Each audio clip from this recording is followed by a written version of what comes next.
एक गांव में भोला नाम का एक किसान रहा करता था। उसके पास एक छोटी सी जमीन थी जिसमें वह खेती किया करता था। उसके पास जो कुछ भी था वह उससे संतुष्ट था। भोला के परिवार में उसकी पत्नी और 2 बच्चे थे।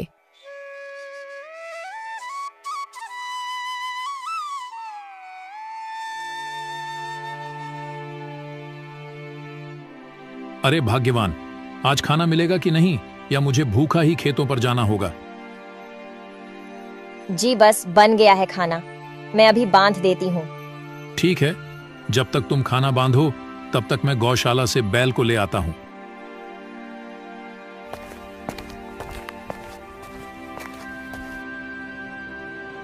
अरे भाग्यवान, जल्दी करो, मुझे खेतों पर भी जाना है। देर हो रही है, सूरज सर पर निकल चुका है। हाँ, यह लीजिए अपना खाना और समय निकालकर पूरा खाना खा लेना। कल इसमें 2 रोटी वापस आई थी। हाँ, वह कल गर्मी ज्यादा थी ना, तो इसलिए 2 गिलास भरकर पानी पी लिया था, तो उसी से पेट भर गया था, इसलिए कुछ रोटी बच गई थी। अच्छा, तो पहले आज पूरा खाना खाना, इसके बाद ही पानी पीना। हाँ भाग्यवान, जैसा तुम कहो। अच्छा, तो मैं चलता हूँ। फिर बोला अपने बैल को लेकर अपने खेतों के लिए निकल गया। खेतों पर पहुंचकर भोले ने काम शुरू कर दिया। कुछ ही देर में बैल चलते चलते थक कर जमीन पर बैठ गया। अरे बैल, क्या हुआ तुम्हें? तुम ऐसे क्यों बैठ गए? लगता है तुम थक गए हो। अब तुम भी बहुत बूढ़े हो चुके हो ना, और इतनी कड़ी धूप में तुम चल चलकर थक गए होगे। चलो कोई नहीं, तुम यहीं पर आराम करो, बाकी का खेत मैं जोत लेता हूं। भोला अकेले ही खेत जोतने लगता है। खेत जोतने के बाद भोला अपने बैल को लेकर घर चला जाता है। राधा, आज खेतों पर हमारा बैल थक कर गिर गया था। अब उसकी खुराक पहले से और ज्यादा करनी होगी, वह बहुत कमजोर हो गया है। अजी, खुद के खाने का तो ढंग से ठिकाना नहीं है, अब इस बैल को कहाँ से खिलाए? आप इस बैल को बेच क्यों नहीं देते? वैसे भी अब ये बूढ़ा हो गया है, ये अब हमारे किस काम का? नहीं राधा, मैं इस बैल को नहीं बेचूंगा। मैंने छोटे से इसको अपने बेटे की तरह पाला है, यह भी हमारे परिवार की तरह है। अब यह बूढ़ा हो चुका है, तो इसकी इस स्थिति पर मैं इसको बेच दूं, ऐसा कभी नहीं हो सकता। ऐसे अगली सुबह फिर भोला खेतों पर अपने बैल के साथ निकल जाता है। भोला खेतों का सारा काम निपटा करके घर को जाता है। इसी गांव में एक जमींदार भी रहता था, जो अपने खेतों की जुताई गांव के गरीब किसानों से करवाता था। उसके पास बहुत सारे खेत थे। हाल ही में उसने गांव से थोड़े से दूर एक खेत खरीदा था, जिसकी उसे जुताई करवानी थी। अगली सुबह जमींदार भोले के खेतों के पास से गुजर रहा था। तभी वह भोले को खेतों में काम करते हुए देखता है। हीरा, बस थोड़े दिनों की और मेहनत है, एक बार हमारे खेत की जुताई हो जाए, फिर तुझे बस आराम ही आराम करना है। बस थोड़ा सा और मेरा साथ दे दे। अरे यह भोला तो बहुत मेहनती किसान है, मुझे अपने गांव से थोड़ा सा दूर वाले खेत की जुताई का काम इसे ही दे देना चाहिए। ऐसा सोचकर जमींदार भोला को आवाज लगाता है। भोला, जरा इधर आना।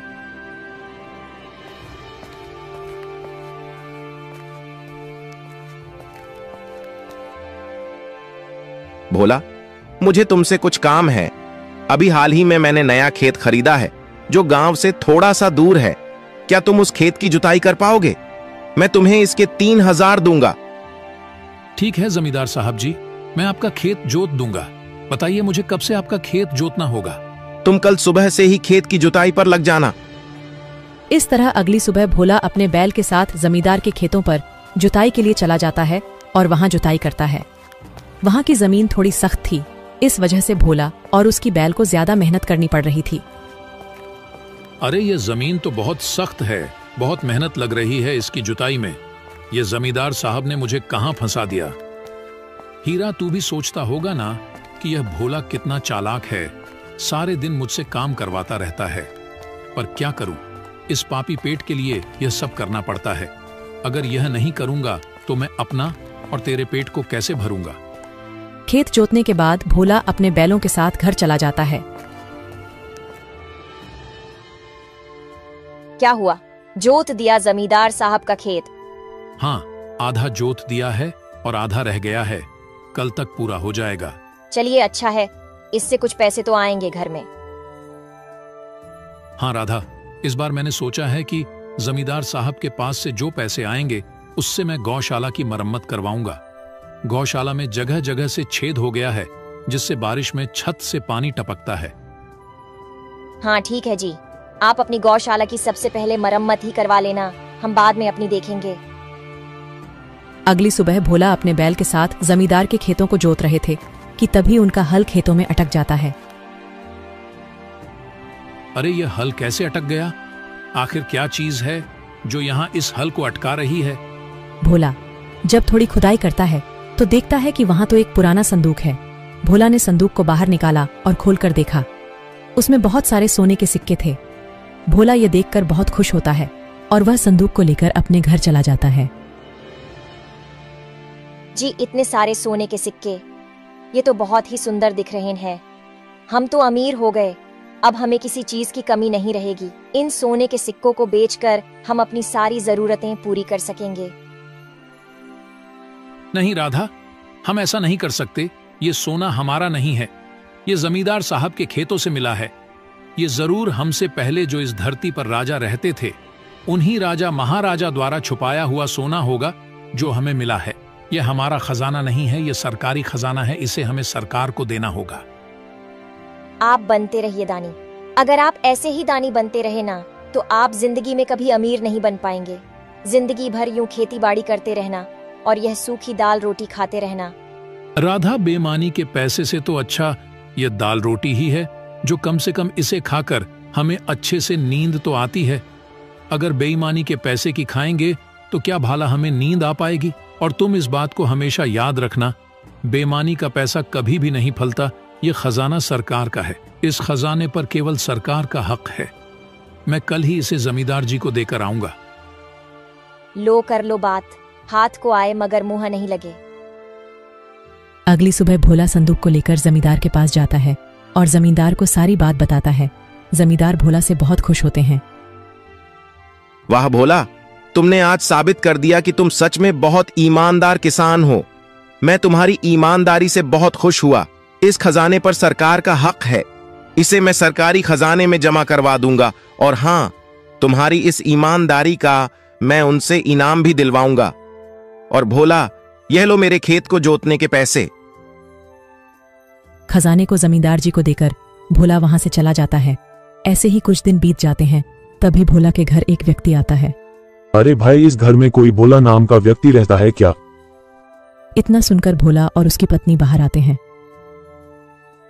हाँ भैया बोलिए, मैं ही भोला हूँ।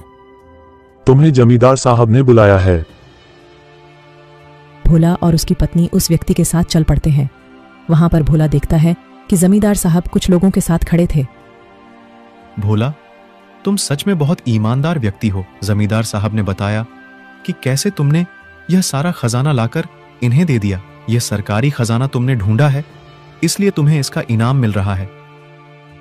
यह लोग कुछ सोने के सिक्के, इससे तुम्हारा जीवन अच्छा सुधर जाएगा। यह तुम्हारी ईमानदारी का और सरकारी खजाने को ढूंढने का इनाम है। भोला उन सिक्कों को लेकर घर आ जाता है। जी, आपने सही कहा था। बेईमानी का पैसा कभी नहीं फलता है, लेकिन ईमानदारी का पैसा जरूर फलता है। आपकी ईमानदारी की वजह से आज हमें इतने सारे पैसे मिले हैं।